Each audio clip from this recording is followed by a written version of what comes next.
Graça e paz, irmãos. Boa noite a todos. Vamos dar início então ao momento da palavra, né? Abra sua Bíblia aí no Evangelho de Mateus. Nós vamos dar continuidade aos nossos estudos. Capítulo 5. Hoje nós vamos estudar dos versos 13 até o 20. Nós vamos pegar duas partes dentro do mesmo sermão, né? São partes que se completam entre si. A primeira parte falando mais sobre sermos sal e luz, e depois a segunda parte sobre o ensino da lei, né? Vamos ler? Diz assim o texto: Vocês são o sal da terra. Ora, se o sal vier a ser insípido, como lhe restaurar o sabor? Para nada mais presta, senão para lançado fora, ser pisado pelos homens. Vocês são a luz do mundo. Não se pode esconder uma cidade situada no alto de um monte, nem se acende uma lamparina para colocá-la debaixo de um cesto, mas num lugar adequado, onde ilumina bem todos os que estão na casa. Assim, brilhe também a luz de vocês diante dos outros, para que vejam as boas obras que vocês fazem e glorifiquem o Pai de vocês que está nos céus. Não pensem que vim revogar a lei ou os profetas. Não vim para revogar, mas para cumprir. Porque em verdade lhes digo: até que o céu e a terra passem, nem um i ou um tio jamais passará da lei, até que tudo se cumpra. Aquele, pois, que desrespeitar um destes mandamentos, ainda que dos menores, e ensinar os outros a fazer o mesmo, será considerado mínimo no reino dos céus.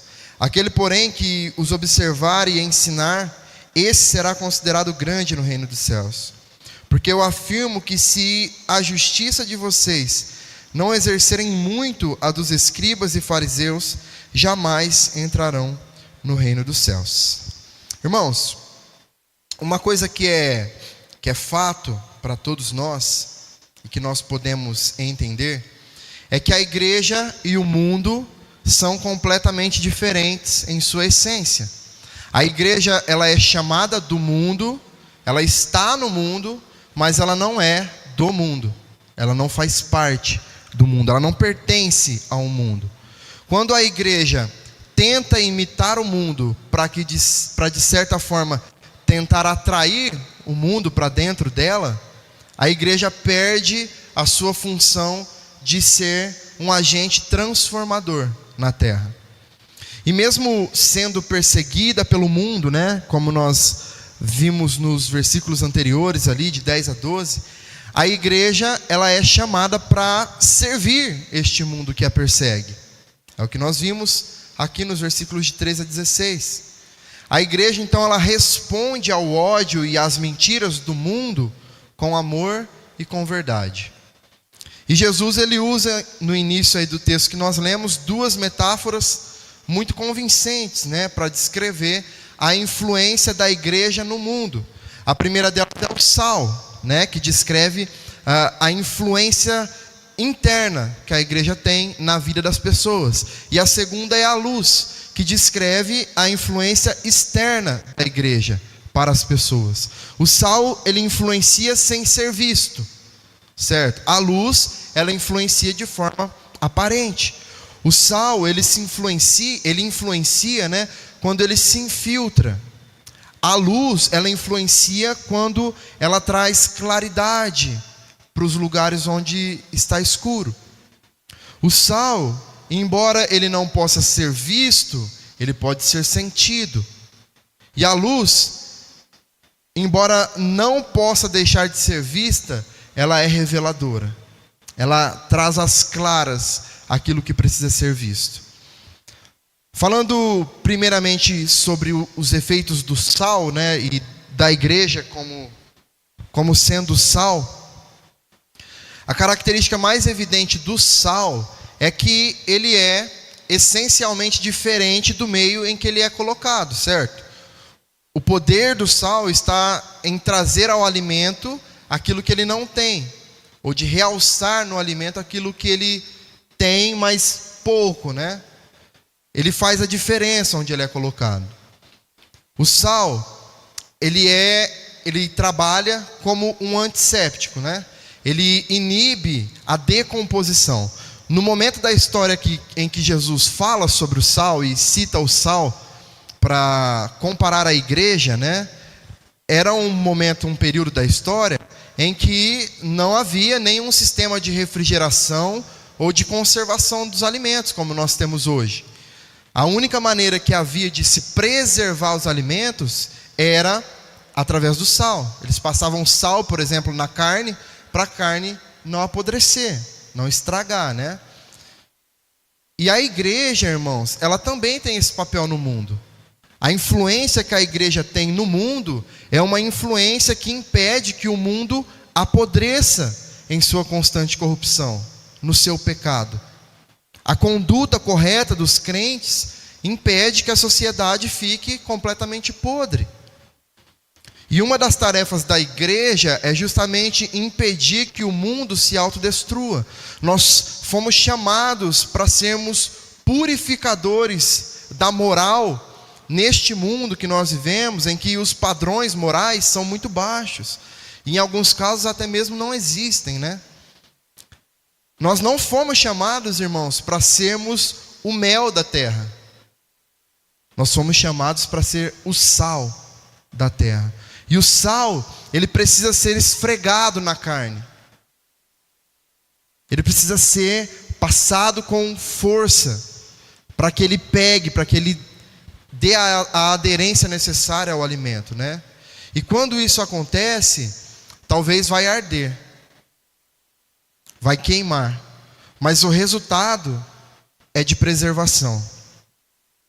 E algo que nós precisamos pontuar é que a igreja também não é sal dentro do saleiro, para ficar guardado no potinho ali. O sal, para ele ter efeito, ele precisa entrar em contato com aquilo que ele vai preservar, com o alimento no caso. Porque só assim ele vai exercer a sua função, o seu papel. Se ele ficar longe do alimento, nenhum dos dois vão ser afetados, né, por esse processo. A igreja, ela não influencia o mundo se isolando do mundo, permanecendo dentro ali das suas quatro paredes.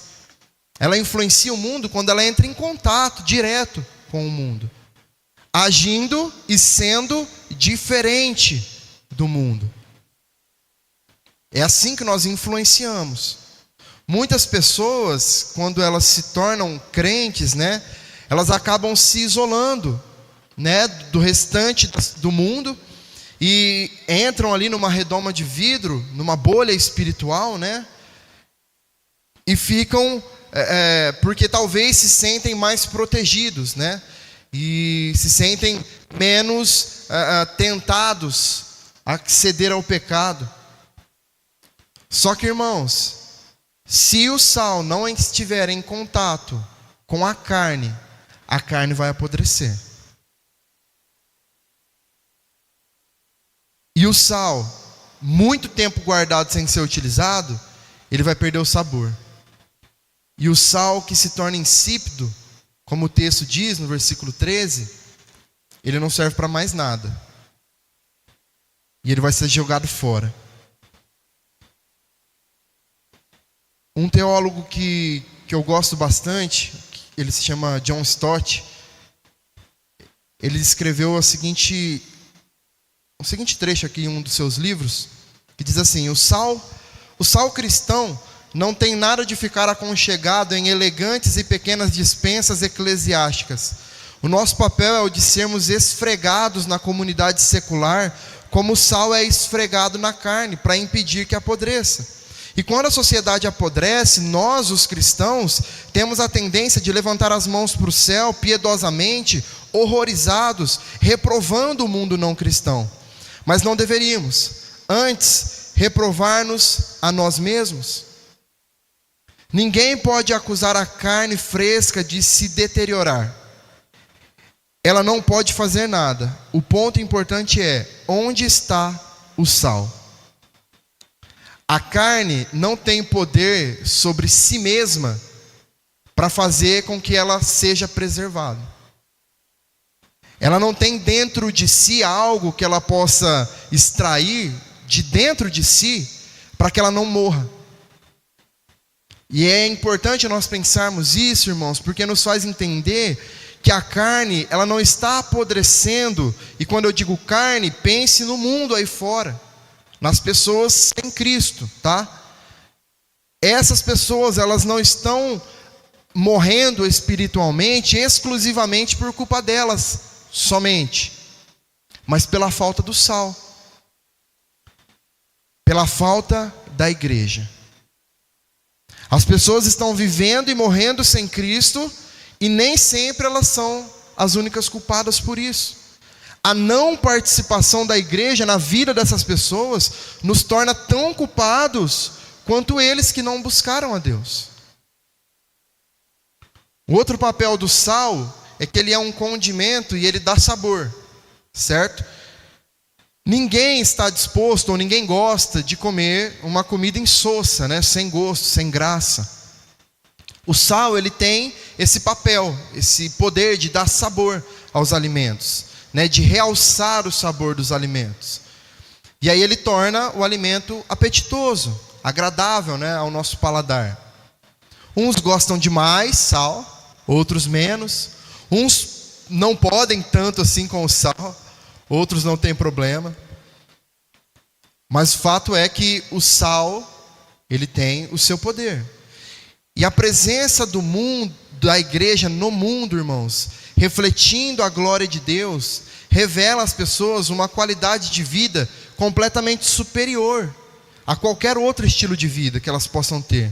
Mostra para o mundo que a vida com Deus é uma vida de deleite, uma vida apetitosa. Demonstra ao mundo que só na presença de Deus nós temos plenitude de alegria. Mas também é importante ressaltar que se a comida sem sal é ruim ao nosso paladar, uma comida com excesso de sal também é insuportável de se comer. A igreja não foi chamada, irmãos, para condenar o mundo, mas para demonstrar ao mundo o amor de Deus e para chamar as pessoas do mundo ao arrependimento e à fé que salva. Nós, como sal, também temos que ter noção de quantidade, para nós também não estragarmos o alimento. Alguém aqui com certeza já deixou de comer uma comida porque estava muito salgada também. Assim como já deixou de comer porque estava sem sal. Mas quando está sem sal, é fácil de resolver. Agora, quando está com muito sal, geralmente você perde o alimento. A igreja que está totalmente pronta a acusar, a julgar o mundo com todas as suas forças, ela está matando as pessoas que estão lá fora também. Uma terceira característica do sal é que ele provoca sede. Falando nisso, né? O sal provoca sede. E nós, irmãos, nós vivemos num mundo caído onde as pessoas não têm sede pelas coisas espirituais. Elas não têm apetite pelo pão do céu. A presença da igreja no mundo provoca então essas coisas, essa sede, essa fome nas pessoas, por Deus, né? A igreja, quando ela se infiltra como sal, ela provoca sede nas pessoas. Uma sede que revela o desejo de conhecer a Deus. Sem a presença da igreja, o mundo se tornaria um ambiente completamente insuportável de se viver. A igreja é o grande freio moral do mundo, da sociedade. Uma outra característica do sal é que para que ele seja útil, né, é preciso conservar a sua salinidade. A eficácia do sal, então, ela é condicional. Ele precisa conservar a sua salinidade. O sal que perdeu a sua propriedade de salgar, ele não serve nem mais para adubo. Ele não serve para mais nada. Essa salinidade na nossa vida como igreja, irmãos, é o nosso caráter transformado. Transformado pela graça de Deus. Conforme descrito nas bem-aventuranças. Então, se os cristãos forem assimilados pelo mundo, em vez de influenciarem o mundo, eles poderão perder a sua utilidade. Uma coisa é se infiltrar, outra coisa é ser como ele é. Se o sal é lançado no mundo e ele se torna parte do mundo, ele perde seu valor. Então nós, irmãos, como cristãos, temos uma influência na sociedade e sobre a sociedade que irá depender exclusivamente da diferença que nós fazemos lá. De como nós nos comportamos, diferente do mundo. E a glória do Evangelho é que quando a igreja é absolutamente diferente do mundo, ela com certeza atrairá o mundo. É aí que o mundo se sente inclinado a ouvir a sua mensagem. O mundo não terá interesse em ouvir algo que ele já é dono, algo que já é de posse dele. Nós precisamos ser a diferença no mundo. E falando um pouco agora sobre a luz ela tem 3 funções principais: ser vista por todos, servir de guia para aqueles que não conseguem enxergar um determinado caminho, e servir também como advertência, como um alerta. Sem a luz, o mundo seria um grande vazio. E se a igreja traz influência ao se inserir no mundo como sal, sendo luz, é que ela pode ser vista, é que ela pode ser notada. E a mensagem da igreja aponta o caminho a seguir. Mostra para onde as pessoas precisam ir. O testemunho, o nosso testemunho, alerta as pessoas sobre os perigos ao longo do caminho. Então a igreja, irmãos, ela exerce um papel de transformação no mundo. E a primeira mensagem que a igreja passa é a sua própria vida. A igreja só tem uma mensagem para passar se ela tiver uma vida. Sem testemunho não há proclamação. A vida, o ser, vem antes do fazer. A vida vem antes do trabalho. Quem nós somos é o que vai determinar o que nós fazemos. Da mesma forma que o sal, para ser útil, precisa conservar então a sua salinidade, a luz, para ser vista, ela não pode estar escondida, como o texto também mostra. A igreja, ela precisa ser como a cidade edificada no alto do monte. A verdade, irmãos, ela não pode ser escondida, ela precisa ser proclamada, anunciada. E a igreja, ela precisa resplandecer, porque nós somos a luz do mundo. E a nossa luz deve refletir Cristo, que é a verdadeira luz. O fato, então, da igreja ser a luz do mundo implica que o mundo está em trevas, correto? Se o mundo precisa dessa mensagem, significa que eles estão em trevas, está tudo escuro lá fora. E o papel de trazer clareza é nosso. Nós precisamos levar essa luz. Por isso que o papel da igreja no mundo se torna tão importante. Então a metáfora da luz, ela nos ensina algumas lições. A primeira é que a luz é o símbolo da verdade. O mundo é um lugar de trevas, como nós falamos, e isso representa toda a mentira em que ele está submerso. E a igreja é a luz que falta ao mundo, e onde a igreja chega com a sua influência, essa escuridão, esse engano, essa mentira que o mundo vive, se dissipa, desaparece.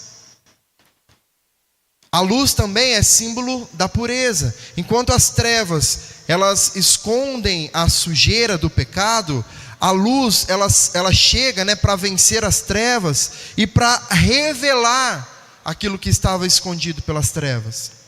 Então a luz, ela obriga o homem a enxergar a sua sujeira e a se limpar. A escuridão, ela não pode, irmãos, combater a luz. Quando nós entramos dentro desse prédio e tudo está apagado, quando você acende uma luz, ela já traz um brilho diferente para o lugar.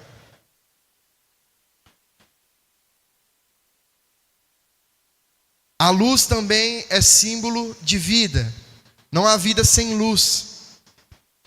Se, por exemplo, não houvesse luz, não haveria também o fenômeno da fotossíntese. Sem a fotossíntese, não haviam plantas. Sem as plantas, não haveria oxigenação. Sem oxigenação, nós não sobreviveríamos. Veja tamanho poder da luz. Por isso, irmãos, que a presença da igreja no mundo é tão importante. A presença da igreja no mundo representa a vida. É o que traz a vida. Sem a igreja, o mundo perece no pecado, na escuridão das trevas. Mas a igreja, ela não pode defender as doutrinas certas e viver uma vida errada, irmãos. Ser zelosa nas suas tradições, nos seus discursos, mas viver na prática do pecado. A igreja não pode pregar aquilo que ela não vive. Por isso todos nós aqui hoje estamos sendo desafiados. A luz também é símbolo de direção. Nos aeroportos do mundo inteiro, as pistas, elas são iluminadas, são cercadas pela luz. Para quê? Para que ela possa guiar o piloto na hora que ele for fazer o pouso, para que ele possa pousar com segurança. Isso nos ensina que quem anda na luz sabe o caminho para onde vai. Está enxergando, está vendo o caminho. Quem anda na luz não tropeça. E a igreja, mesmo não tendo luz própria, ela reflete no mundo a luz de Cristo. É isso que acontece. E por último, a luz também é um símbolo de alerta. A luz, ela é colocada nas estradas, por exemplo, sempre que há algum tipo de perigo à frente. A luz do semáforo, por exemplo, é um sinal de alerta para nós sabermos se nós podemos ou não seguir o nosso caminho, o nosso trajeto. Da mesma forma, a igreja, ela cumpre o papel de uma guardiã, né, alertando o mundo sobre os grandes perigos de se viver sem perceber o impacto do pecado, de continuar vivendo na escuridão. Então, quando a luz da igreja brilha, os homens, eles não devem ver a luz da sua própria grandeza. Nós não somos um holofote. Nós somos como um farol, como um farolete, que quando você liga, ele mostra o caminho que você deve seguir. Então as pessoas não devem nos enxergar como nós sendo os portadores da luz, mas nós sendo aqueles que carregam a luz, que possuem essa luz. E isso, irmãos, acontece quando nós praticamos as boas obras. Através das boas obras, nós trabalhamos e mostramos a luz de Deus para as pessoas. Porque nós fazemos isso pela força e para a glória de Deus. Não é por nós, não é pela nossa capacidade. E na segunda parte que nós lemos, dos versos 17 ao 20, fala sobre Jesus e o cumprimento da lei. Jesus está mostrando aqui como nós, como igreja, devemos agir. E ele está mostrando na segunda parte que ele vivia aquilo que ele pregava, que ele cumpria a lei do Pai. Os judeus, eles usavam esse termo lei em 4 aspectos diferentes. O primeiro deles eram os 10 mandamentos. O segundo, o Pentateuco, né, que são os 5 primeiros livros da Bíblia. O terceiro, a lei e os profetas. E o quarto, a lei oral ou a tradição ali dos anciãos. E é óbvio que a lei que Jesus quebrou aqui, como curar no dia de sábado, por exemplo, não foi a lei de Deus, mas foi a lei da tradição dos escribas, que distorcia a lei de Deus. Os escribas e os fariseus, eles se apresentavam como os grandes guardiões da lei, né? Eles que protegiam ali, que zelavam teoricamente pela lei. E aí eles acusavam Jesus de estar violando essa lei. Só que eram eles, os fariseus, que estavam deturpando a lei, tanto por meio das tradições que eles criaram, né, que não condiziam com as verdades da lei de Deus, como também pela hipocrisia das suas vidas, porque nem eles obedeciam aquilo que eles mesmos falavam, aquilo que eles mesmos pregavam. Então eles desobedeciam a lei que diziam estar protegendo. E aí, para corrigir esse mal entendido, Jesus deixa claro que ele não veio para revogar a lei e os profetas, mas para cumprir. A lei, como a verdade de Deus, não contém erros e ela não vai falhar. E é importante nós percebermos que existe consistência entre o Antigo e o Novo Testamento. Jesus veio, irmãos, para cumprir tudo o que a lei simbolizava e tudo o que os profetas disseram. A lei é a promessa, Jesus é o cumprimento da promessa. A lei era a sombra, Jesus já era a realidade. Por isso que nós não devemos menosprezar o Antigo Testamento, né? A religião do Antigo Testamento é como se fosse o embrião do cristianismo. O Antigo Testamento é o Evangelho nascendo, o Evangelho brotando, né? E o Novo Testamento já é o Evangelho formado. Todos os cristãos do Antigo Testamento, eles contemplavam a mesma fé e o mesmo Salvador apresentado a nós hoje através do Espírito Santo, só que em momentos diferentes da história e por outras perspectivas. A palavra cumprir, quando Jesus disse que ele veio para cumprir, significa encher por completo. Foi o que Jesus fez com a lei cerimonial, que apontava para ele. Ele veio para completar a lei, para revelar toda a profundidade do significado que estava ligado a quem guardava essa lei. Então, Jesus, ele não contradiz aquilo que foi dito. Pelo contrário, ele coloca em foco, mas no foco correto, de forma mais nítida, com uma intensificação, inclusive, das exigências da lei. E a lei, no versículo 18, nós percebemos que ela é infalível. Os perseguidores de Jesus, eles insinuavam que Jesus estava sabotando a revelação de Deus dada a Moisés. Só que Jesus, ele afirma com clareza ali que nem um i ou nem um tio da lei jamais passaria sem que antes tudo se cumprisse. A palavra de Deus, irmãos, ela é inerrante, ela é infalível.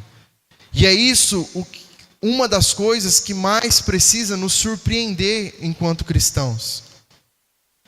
É olhar para as leis de Deus, é olhar para a Bíblia hoje e perceber que um livro que foi escrito há tantos anos atrás é tão atual nos nossos dias, mesmo com tanta tecnologia, mesmo com tantas ideologias sendo criadas pelo homem, mesmo com tantas mudanças, nós ainda vemos a palavra de Deus se cumprindo nos nossos dias.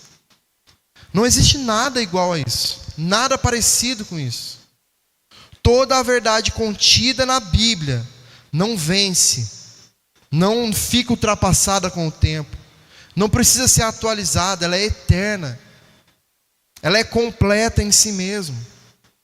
Toda a lei apontava para Cristo, os profetas falaram de Cristo, a lei cerimonial era a sombra da realidade do que era Cristo. Por isso ele é o fim dessa lei cerimonial. Nele termina. Os profetas, eles anunciaram ali o nascimento, a vida, o ministério, as obras, a morte, a ressurreição, o senhorio de Cristo. E tudo isso rigorosamente se cumpriu em Jesus. Tudo que foi dito sobre ele se cumpriu e ainda continua se cumprindo e continuará se cumprindo até o dia que ele vier nos buscar. E existia também, no versículo 19 nós vimos, uma penalidade para aqueles que violam o ensino, da lei e que ensinam de maneira errada esses mandamentos.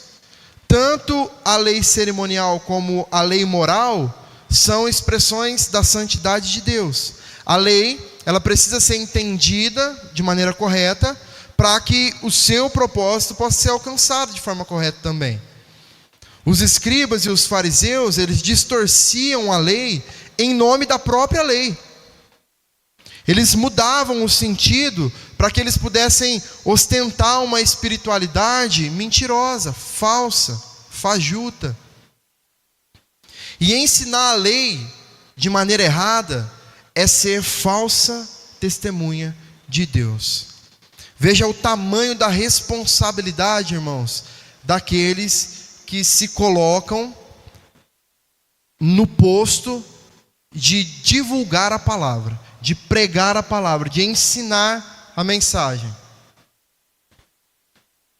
Ensinar aquilo que a Bíblia não está ensinando trará consequências muito grandes a todos aqueles que o fizerem. Ensinar os desvios, as ideias erradas, ensinar aquilo que nós pensamos ser, aquilo que nós queremos que seja, e não o que de fato é, trará desdobramentos terríveis para quem ouve esse evangelho e principalmente para quem prega esse evangelho. A lei não é para ser quebrada, ela é para ser obedecida. Não é apenas para ser guardada, mas é para ser transmitida. Com isso, Jesus está mostrando que a prática deve vir antes da pregação. Aqueles que ensinam devem viver a doutrina antes de ensinar os outros. Os escribas e os fariseus, eles falavam, mas não praticavam. Eles pregavam, mas não faziam. Por outro lado, irmãos, se a quebra da lei e o ensino errado dela trazem um apequenamento para aquele que ensina, trazem consequências ruins para aqueles que ensinam, a prática e o ensino fiel da lei proporcionam também uma grande honra para aqueles que o fazem. O versículo 19 diz que esse será considerado grande no reino dos céus. Veja o tamanho do privilégio que nós temos. Por fim, uma justiça de fachada não é o suficiente para nós entrarmos no reino dos céus. Jesus deixa claro que os escribas e os fariseus estavam oprimindo o povo, certo? Com um discurso que confundia a justificação com obras. Um discurso que colocava regras que não eram bíblicas, que não estavam na lei. Eles viviam ostentando uma santidade exterior, que todos podiam ver, mas que não tinha nenhuma verdade dentro, do lado de dentro. E para entrar no reino dos céus, irmãos, é necessário ser humilde de espírito, como nós vimos nas bem-aventuranças.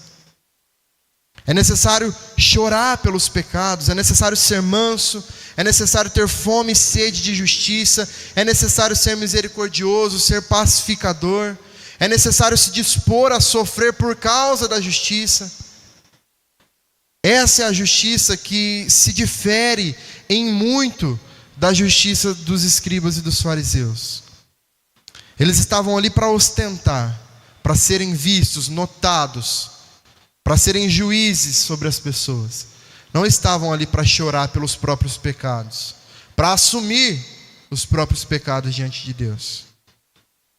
Mas é isso que nós precisamos fazer. E aplicando para a nossa vida, irmãos, em primeiro lugar, nós precisamos entender a influência transformadora que a igreja precisa ter como sal da terra. Assim como o sal, que é um grande agente de preservação e de transformação do alimento, A igreja ela é chamada para preservar os valores morais e espirituais neste mundo. E isso nos desafia a viver de maneira íntegra, combatendo a corrupção, a injustiça, onde quer que nós estejamos. Essa influência que transforma, ela só acontece se nós nos envolvermos com o mundo. Se nós estivermos infiltrados no mundo, não sendo como eles, mas sendo diferentes, sem perder os nossos valores, os nossos princípios.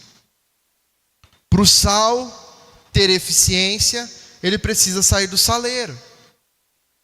Como crentes, nós não podemos nos isolar, irmãos. É óbvio que nós precisamos fazer isso com sabedoria, com entendimento, fugindo da aparência do mal. Não é também estar em qualquer lugar a qualquer momento. Mas também não é ser bitolado, um fanático, que o único lugar que eu vou é na igreja, ou eu só vou estar junto com pessoas cristãs. Não vou em lugar nenhum. Aí a gente não pode trabalhar, a gente não pode estudar, a gente não pode ir ao mercado. Não é isso que nós devemos fazer. Nós vivemos vidas seculares. Nós temos o nosso trabalho, nós temos a escola, a faculdade, onde nós nos relacionamos com pessoas de fé oposta à nossa, de práticas opostas às nossas. E é ali que nós precisamos ser sal. É ali. Além disso, a nossa presença no mundo, a presença da igreja no mundo, deve despertar nas pessoas desejo de conhecer a Deus. Assim como o sal provoca, na medida certa, provoca sede nas pessoas, o nosso testemunho ele precisa inspirar também quem está ao nosso redor, para que eles possam também buscar um relacionamento verdadeiro com Cristo. Isso exige de nós entendimento, sabedoria, irmãos, discernimento, porque é isso, o sal em excesso vai trazer náusea, não vai gerar sede, causar sede. E aí, ao invés de nós despertarmos desejo nas pessoas para que elas busquem ao Senhor, nós vamos desejar nelas repulsa pela nossa pessoa. E depois disso, nada mais do que nós falarmos vai interessar mais essas pessoas. Vai despertar nelas um desejo de ouvir mais, de querer saber mais, de querer se aproximar dessa mensagem que nós estamos falando.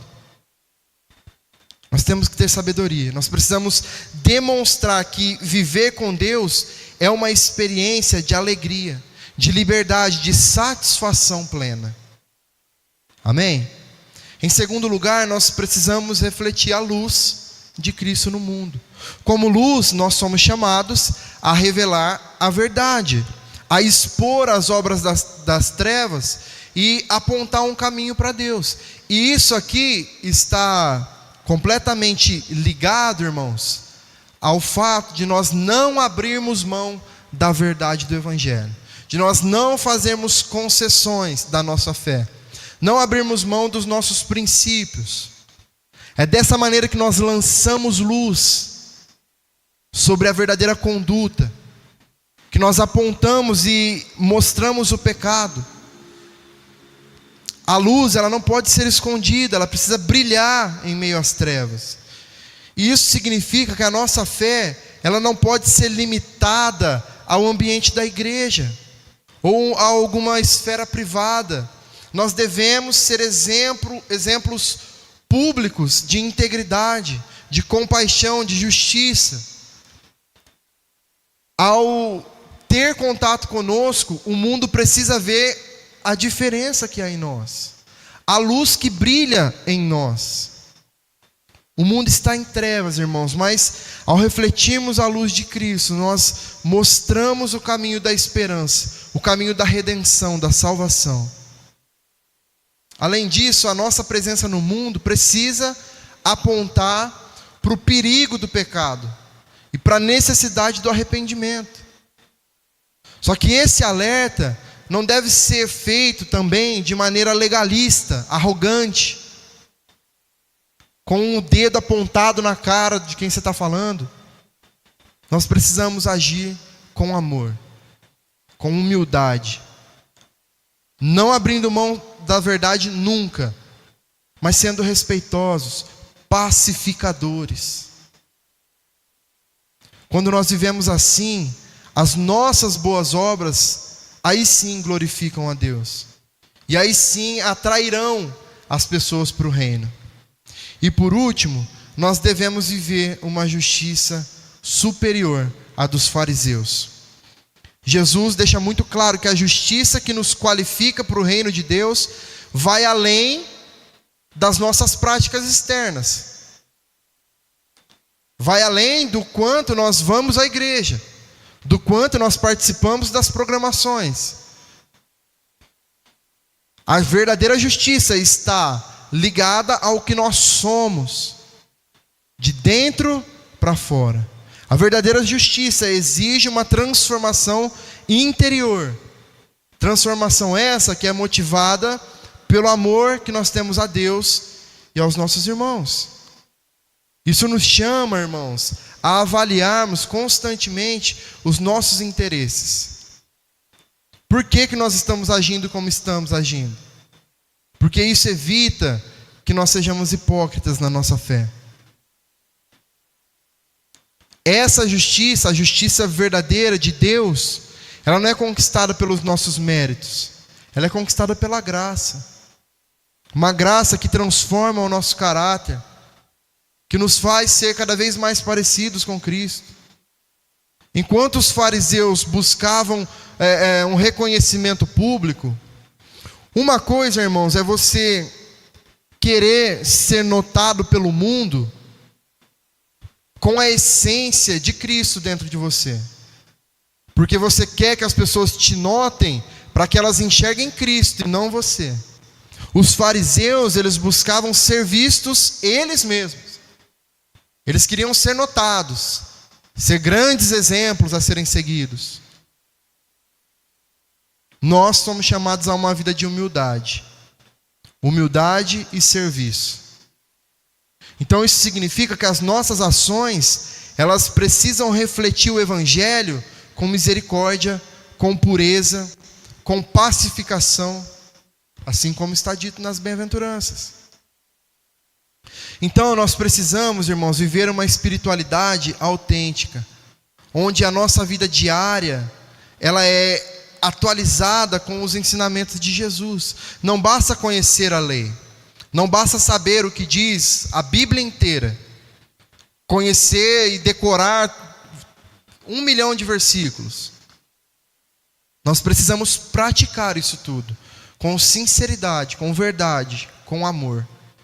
Essa é a justiça que demonstra para o mundo o poder transformador do Evangelho e a beleza que existe na vida que é entregue a Deus. Em Jesus, nós podemos aprender que a nossa influência no mundo não é uma questão de esforço pessoal, mas de reflexo da glória de Deus. Jesus cumpriu a lei e os profetas, não apenas obedecendo cada detalhe, mas demonstrando o propósito eterno de Deus para resgatar o homem. Da mesma forma, a nossa vida como igreja deve apontar para Cristo, seja em nossas ações discretas, como sal, ou em nosso testemunho público, como luz. Mas em tudo isso, a justiça de Deus precisa estar ardendo nos nossos corações. Tudo que nós fizermos, irmãos, com o intuito de transformar vidas, deve ser para que o nome de Deus seja glorificado, para que o nome de Deus seja exaltado em cada uma das nossas atitudes, em cada uma das nossas palavras, em tudo que nós fizermos. Amém?